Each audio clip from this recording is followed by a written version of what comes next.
Lower Manhattan remains eerily dark and partially underwater after 18 people lost their lives due to the storm here. My colleague ABC's Juju Chang spent last night wading through a flooded downtown and today went to survey the damage. What's going on? It's closed. You have to go an alternate route. It took us much of the day navigating through streets made treacherous by Sandy's fury. Oh my God, we just got hit by a wave. But we managed to rendezvous with the Coast Guard at a shuttered airport in New Jersey for a harrowing bird's-eye view of this wounded city.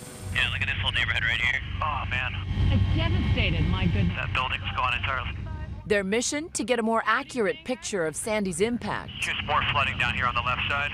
And search for stranded souls. And who were you able to rescue today?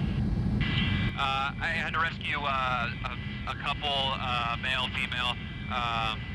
He was diabetic, and she was pretty shooken up. Last night, New York's rivers surged above the banks of Lower Manhattan with a record 13-foot wall of water. Today, you could see the damage everywhere. The city's vital infrastructure, its underground subways, crippled. The system that carries 5 million riders every day, still a deluged tunnel of darkness. Authorities say it will take days to pump the water out of 46 miles of flooded track. Largely because of that, the city is paralyzed for now. Schools, restaurants, and many businesses remain closed. With subways shut down, the only way on and off this island are its bridges and tunnels, which only today are slowly beginning to reopen. The Arizona's open for business.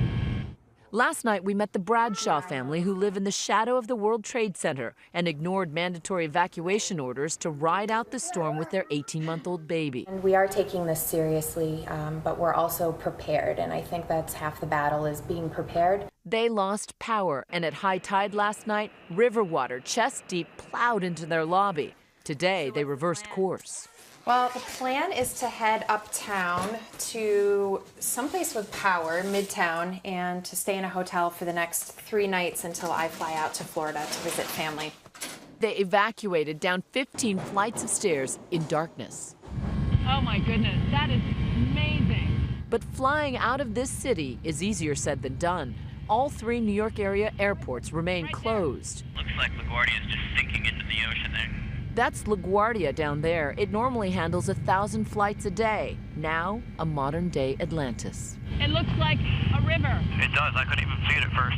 In fact, it doesn't look like a landmass. It looks like a lake or a pond. As we fly around the lower tip of Manhattan, even New York's waterways are scarred. Like there's a lot of oil or something right down there by Pier 17. And when we touched down, we thought our journey was over.